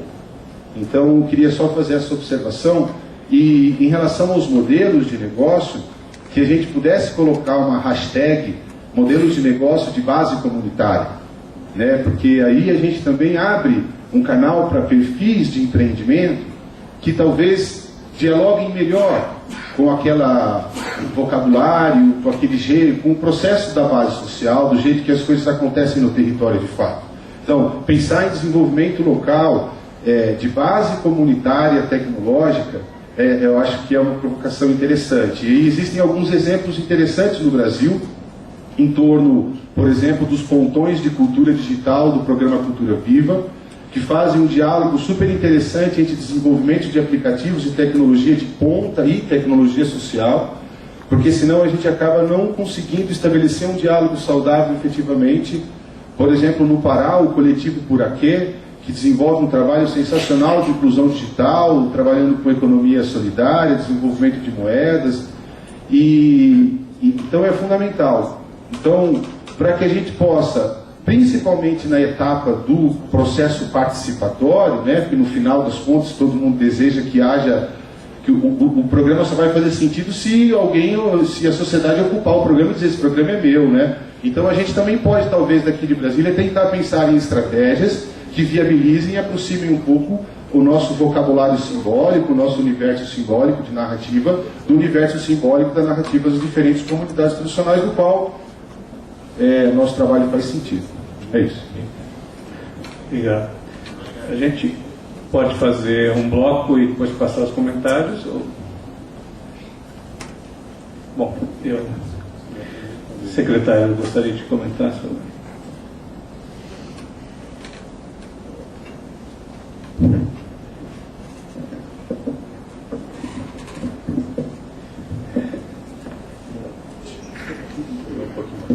Não, eu acho que a colocação dele é extremamente pertinente, né? Eu acho que a gente tem que ter um cuidado no respeito à cultura local, né? E a gente tem algumas experiências super interessantes que, claro, aqui numa explanação a gente não tem como ficar falando, mas nós temos uma experiência que a gente vem acompanhando, que é parceiro nosso, chama do IPTI, em Sergipe. Vocês conheçam o Saulo, faz uma experiência numa comunidade que é o Crasto, fantástica, que envolve tecnologia, envolve cultura. E eu estive lá, inclusive, esses dias e fiquei impressionado de ver aqueles meninos. É uma comunidade praticamente de pescadores, aqueles meninos fazendo fluxograma,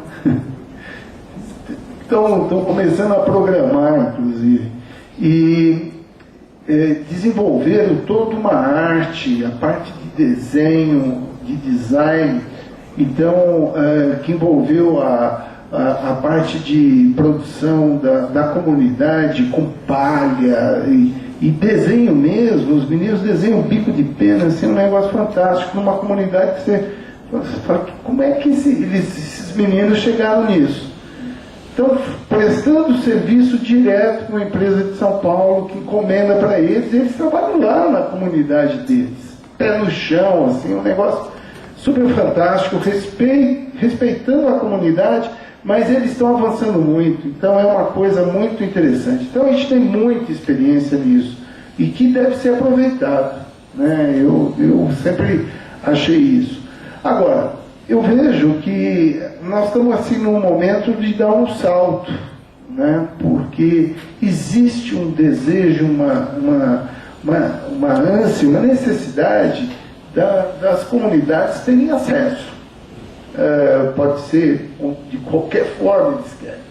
E a gente tem também tem jogado, às vezes, experiências boas, a gente passa a deixar de lado. Então pega, por exemplo, uma experiência de telecentro. Telecentro começou assim, foi um boom no telecentro. Na verdade, parecia a grande salvação para a inclusão digital. De repente, o telecentro não presta mais para nada. E, na verdade, o telecentro é fundamental, importantíssimo nas comunidades, principalmente as comunidades menores ou nas franjas das grandes cidades. Se abandona o telecentro como se todo mundo tivesse acesso. Agora, todo mundo tem telefone, então parte-se do raciocínio que se ele tem telefone, ele tem acesso à internet. Também não é verdadeiro, né? Então, e o telecentro, por exemplo, se você der conteúdo para ele, você faz um papel fantástico de inclusão a um custo baixíssimo. Baixíssimo. O telecentro não custa nada. Cá para nós, né? Não custa nada. Custa 10 máquinas lá que você põe lá, 15 mil reais, você faz um telecentro. Depois tem a conexão e tal, mas baixíssimo e tem um papel fantástico. Então, acho que a gente tem que ir aproveitando as experiências que nós temos e que são importantes. E que a gente não pode embarcar que tudo tem que ser de ponta, que não tem necessidade. Tem que ir ao encontro da demanda da comunidade. A Maísa também gostaria de comentar. Marcos, desculpa. Bom, primeiro eu queria dizer que desenvolvimento local só é desenvolvimento local se a gente respeita o território, né? Até porque senão, na verdade, está importando um modelo que nunca dá certo. Mas eu particularmente acho que a tecnologia, a modernidade, ela não necessariamente é um contraponto com a tradição. Eu particularmente, e vou falar isso só aqui, porque eu não posso dizer no meu trabalho, eu sou da área de tecnologia, mas eu não estou em nenhuma rede social, eu não assisto televisão. Olha que pessoa estranha, né? Mas, no entanto, eu reconheço que a internet facilita muito o meu trabalho. Para você ter ideia, eu confesso que até esse convite, eu não conhecia esse projeto, mas eu fui no site do Ministério das Comunicações e aprendi sobre cidades digitais. E foi ótimo. Aqui aprendi muito mais, mas foi uma ação de acesso, né? Olha o que eu pude acessar rapidamente. Eu tive tenho uma experiência particular também, que a minha funcionária lá de casa, ela quando veio trabalhar comigo, ela era analfabeta. E aí eu obriguei ela a estudar, e ela foi estudar, e lá começou a tela de informática.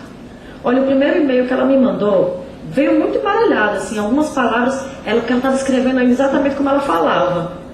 Mas o ganho que ela teve, e ela disse que se sente outra pessoa hoje, porque ela disse que começou a compreender coisas que ela não compreendia, a acessar coisas que ela não acessava antes. Então, eu penso que, é óbvio, a gente sempre tem muito medo de mudanças radicais. Toda vez, o processo de mudança é permanente na humanidade, porque a gente sempre está evoluindo, mas às vezes a gente dá um salto realmente muito grande, né? É um processo de ruptura, que foi o caso da internet. Mas, por outro lado, é um processo que não necessariamente precisa ou destruir ou desfazer a cultura local. Eu acho que fortalece. Quando a gente sabe usar, sabe se apropriar das ferramentas que nos são dadas, ele só fortalece o nosso processo. Eu acho que é isso que, assim, quando a gente une aqui as entidades, é exatamente para tentar construir um processo que o resultado dele seja bom, principalmente para quem está inserido nele, que aí no caso é a comunidade.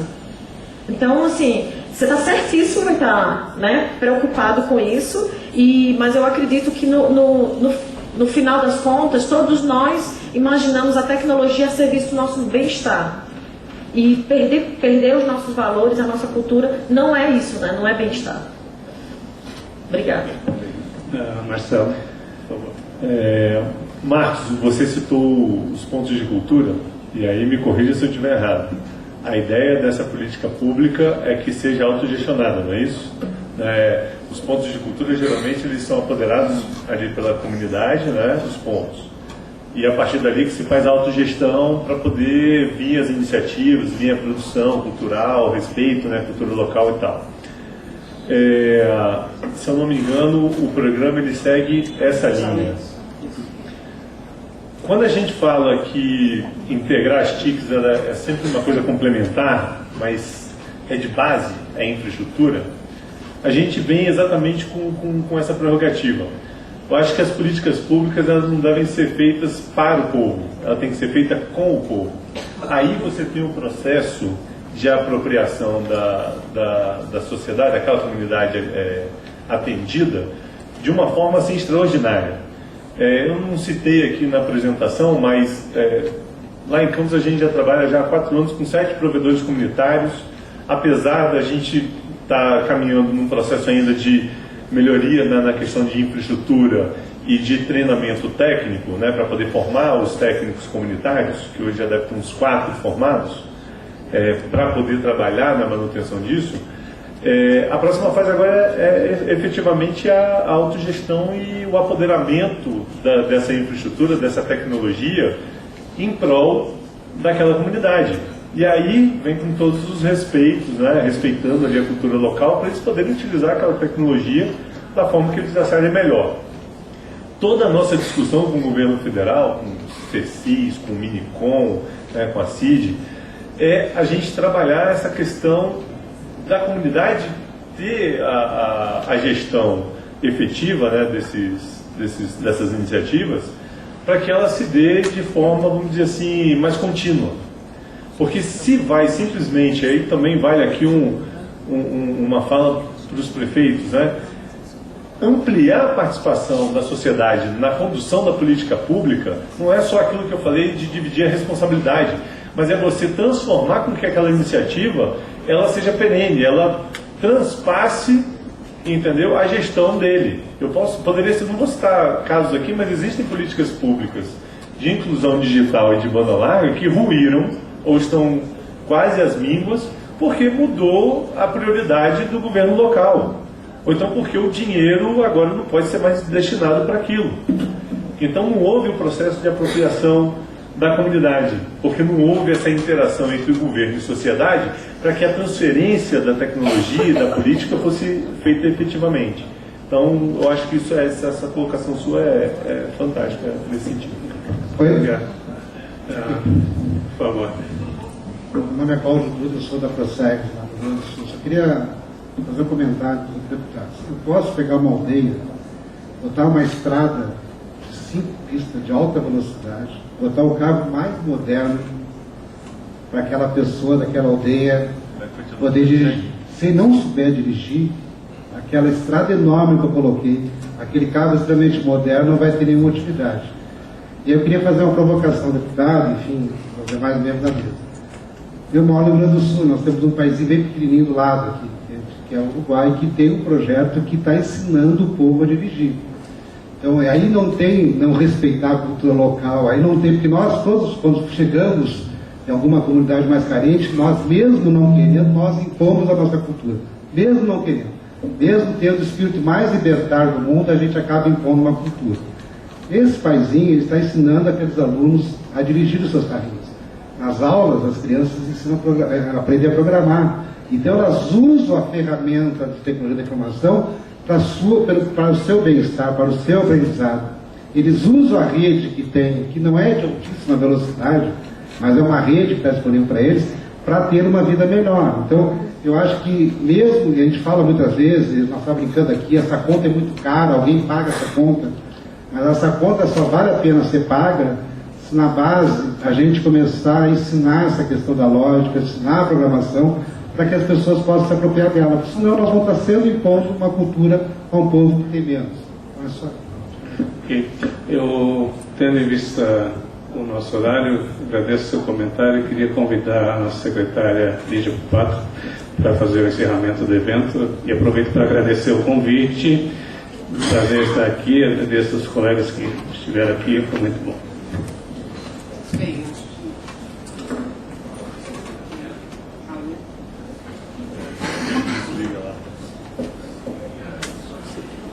Bem, muito obrigada pela presença de vocês. Eu quero fazer algumas observações. Depois desse, eu já tinha uma convicção que ela, a cada debate que eu participo, ela se solidifica ainda mais. Nenhum projeto, vai ter sucesso se eu falar que esse é o meu projeto. Todo projeto que tem a viabilidade de ter algum sucesso é quando a gente abstrai o nosso ego e fala, esse é o nosso projeto. E este projeto, particularmente, pela complexidade dele, que nós discutimos hoje o dia inteiro, se nós não tivermos a articulação de várias instâncias do governo federal, dos governos estaduais, dos governos municipais, da sociedade civil e do setor privado, ele não vai evoluir. E nós temos que ter a humildade de escutar as diferentes visões, respeitando cada uma delas, para que ele se viabilize. Quando vocês falam do telecentro, quem leu, né, o nosso conceito da cidade digital, está lá que o telecentro tem que existir, para olhar para aquelas pessoas que ainda não têm condições de ter acesso e nem computador, mas um telecentro qualificado que não sirva simplesmente para ser uma lan house que o pessoal vai lá e veja as suas redes sociais. mas adorei o teu posicionamento, e estava falando, olha, nós temos que avançar com o SEBRAE, acho que o SEBRAE pode dar uma contribuição imensa, porque também, e aqui os engenheiros da minha equipe, eu brinco com eles, porque eu sou da área acadêmica. Então você vai conversar com eles, é só rede. Eu falei assim, bom, nós precisamos da rede, mas só ela não vai resolver o nosso problema e nós vamos fazer a mudança no nosso país. E por que nós estamos fazendo esse debate aqui agora? Vai demorar ainda, pelo menos até a metade do ano que vem, para a gente começar a implantar os aplicativos. E chamamos as prefeituras aqui, porque eu também acho que a gente não tem que fazer política fechada no ar-condicionado, que aliás eu odeio, estou morrendo de frio em Brasília. Mas quem vai implementar essa política depois são as prefeituras. E elas têm que discutir isso. Tenho certeza que vão sair daqui com muitas informações para refletir lá nos seus municípios. Porque eu acho que o governo federal ele tem que dar a sua contribuição, como os governos estaduais têm que dar, mas as pessoas vivem nos municípios, nas suas e, logicamente, quanto mais solidificada for essa política, menos ingerência de gestões que se passam nós vamos ter para ela ficar. Mas nós também temos clareza que o papel do governo federal vai até aqui, do governo estadual vai até ali, da sociedade civil ali, e quem tem que avançar são os municípios, e por isso a gente fez questão de trazer os municípios aqui para que eles voltem, porque não adiantaria nada nós fazermos uma reunião como foi riquíssima hoje, o dia inteiro, com muitas sugestões, se as pessoas que vão ter que implementar e refletir sobre isso não estivessem aqui. Eu aprendi muito também.